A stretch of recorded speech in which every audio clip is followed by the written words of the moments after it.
আজকে 17ই মে 2024 Murshidabad কালেক্টরেটের new conference হলে আমাদের ডিজাস্টার ম্যানেজমেন্ট এবং সিভিল ডিফেন্স ডিপার্টমেন্টের উদ্যোগে এবং এডিএম ডেভেলপমেন্ট স্যারের সভাপতিত্বে আমাদের বিভিন্ন ডিপার্টমেন্টের নিয়ে মনসুন প্রিপেয়ারনেস মিটিংটি সংগঠিত হলো।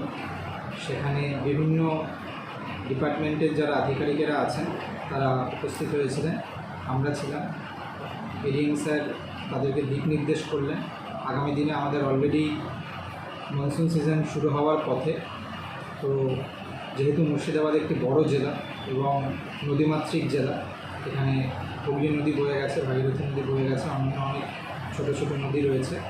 তার জন্য যাতে ফ্লাড সিচুয়েশন যদি পরবর্তীকালে হয় সেক্ষেত্রে যাতে আমরা ওয়েল প্রিপেয়ার থাকতে পারি, তার জন্য সমস্ত আধিকারিকদের সচেতন করা হলো। তাদের ডিপার্টমেন্টের যে যে বিষয়গুলো তাদের আয়ত্তে আছে তারা যাতে ওয়েল প্রিপেয়ার থাকেন এবং তাদের নির্দিষ্ট একটি প্ল্যান তৈরি করে আমাদের সদরে, ডিস্ট্রিক্ট সদরে পাঠানোর জন্য বলা হলো। শুধু ফ্লাড প্রিপেয়ারনেস নয়, ফ্লাডের পাশাপাশি যেহেতু এখন গরম পড়েছে, অত্যাধিক গরম পড়েছে, বিভিন্ন জায়গায় যদি খরা সিচুয়েশনও সম্মুখীন হতে হয়, সেখানেও যাতে বিভিন্ন ডিপার্টমেন্টের যে কার্যাবলী আছে যাতে তারা ওয়েল প্রিপেয়ার থাকতে পারেন এবং মানুষের সমস্যা হলে তাদের পাশে গিয়ে দাঁড়াতে পারেন সরকারি নিয়ম নীতি মেনে, তার জন্য তাদেরকে বলা হয়। অ্যান্ড সিভিল ডিফেন্স ভলেন্টিয়ার যারা রয়েছেন এবং ইকুয়ালি অন্যান্য লাইন ডিপার্টমেন্টের যে সমস্ত অফিসগুলো রয়েছে তাদের নিয়ে একটা গ্রুপ থাকবে। এই গ্রুপটা কিন্তু এনশিওর করতে হবে যে বাই নেক্সট 1 or 2 ডেজের মধ্যে এটা যেন তৈরি হয়ে যায়। এই গ্রুপটার মূল উদ্দেশ্য হচ্ছে কি, যখন আমরা এখন দেখবেন ওয়ার্নিং সিস্টেমগুলো অনেক আগের থেকে আমরা পেয়ে যাই। কালকে রাত্রে যে বৃষ্টিটা হয়েছে ম্যাক্সিমাম হয়েছে শমশেরগঞ্জে 67 মিলিমিটার, সেটা কিন্তু এক সপ্তাহ আগেই প্রেডিকশন ছিল এবং একদম হুবহু দিন ধরে সময় ধরে এগুলো মিলে যায়। ইভেন 2-3 ঘন্টা আগের একটা ওয়ার্নিং আছে, সেটাও আইএমডি থেকে আমরা পাই, আপনারাও তাদের ওয়েবসাইটেও পাবেন।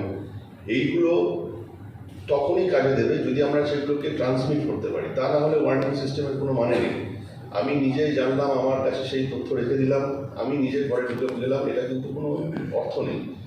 এবং এই ট্রান্সমিশন হয়নি বলেই মালদাতে কিন্তু 11 জন লোক বেঘরে প্রাণ দিলেন। তাদের কাছে যদি এই তথ্যটুকু থাকতো যে এই সময়টা আমরা বাইরে বেরোবো না, আমরা কোনো ঘরে আশ্রয় নেবো, খোলা মাঠে যাবো না, সেটা যে কোনো কারোর বাড়িতে হোক, আমাদের বিভিন্ন ফ্লাড শেল্টার রয়েছে, সেই শেল্টারগুলোতে শুধু এমন তো নয় যে ফ্লাডের জন্যই আমরা করবো, যে কেউ সেখানে আশ্রয় নিতে পারেন যে কোনো ক্যালামিটির ক্ষেত্রে। তাহলে এই ইনফরমেশন শেয়ারিং আমাদের সবচেয়ে এখন ভালো মাধ্যম। এখন ইলেকট্রনিক মিডিয়া এত ফাস্ট, আমাদের নিজস্ব যে সমস্ত আইটি সেট আপগুলো রয়েছে সেগুলো এত ফাস্ট, আমরা এখন কিন্তু মেল, ফোন এইগুলো থেকে অনেক ডেভেলপ করে গেছি। সুতরাং হোয়াটসঅ্যাপের এই গ্রুপটা কিন্তু ইমিডিয়েটলি আপনাদেরকে এনশিওর করতে হবে ধরে ধরে প্রত্যেকটা জায়গায় ওপেন হয়েছে কিনা, যারা পার্টিসিপেন্ট এখানে থাকার কথা তারা রয়েছেন কিনা, এবং তাদের মাধ্যমে এই খবরগুলো আমরা ক্যারি আউট করতে পারছি কিনা। এমন অনেক জায়গাতেই আছে যে সমস্ত ধরুন আমাদের ফ্লাড শেল্টার কতগুলো, প্রায় 30টা মতো, আরও বেশি, 43, হ্যাঁ ঠিক আছে। তাহলে এই যে শেল্টারগুলোতে এইখানে যদি কোনো নোডাল অফিসার ডেফিনেটলি থাকেন, তাদেরকেও যদি এই গ্রুপে নিয়ে আসা যায়, আমাদের এই গ্রুপটার কথা, তাহলে কিন্তু এই ধরনের যে ক্যালামিটি, এই ধরনের যে বিপদ, এগুলোকে কিন্তু আমরা অনেকাংশেই রোধ করতে পারব। সুতরাং এই গ্রুপ ফরমেশনটার উপর আমরা খুব বেশি জোর দিচ্ছি। প্রধান সাহেবদেরকে, ইলেকশন চলছে তাতে অসুবিধার কিছু নেই, মডেল কোডের সঙ্গে কোনো সম্পর্ক নেই।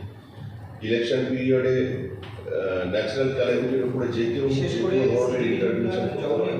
আর আমরা এখানে শুধু খবর পাস অন করছি, আমাদের এর বেশি কিছু আর করার এখানে নেই।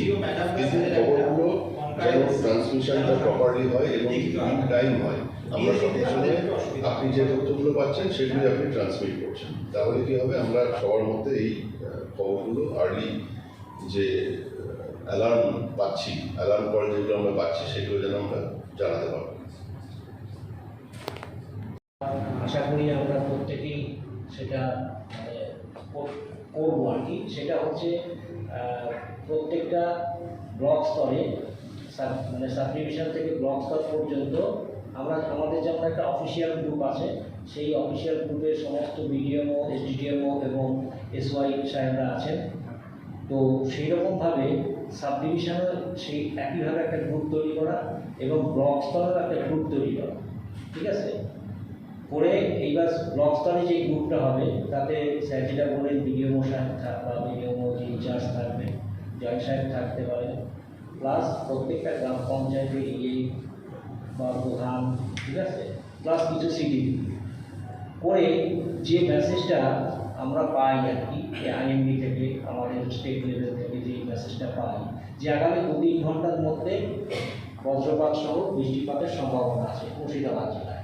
তো সেটা আমি সাথে সাথে আমাদের যে অফিসার গ্রুপটা আছে, এসডিএমও বা অল বিডিএমও যারা আছে আর কি, সেই গ্রুপে আমি দিয়ে দিই।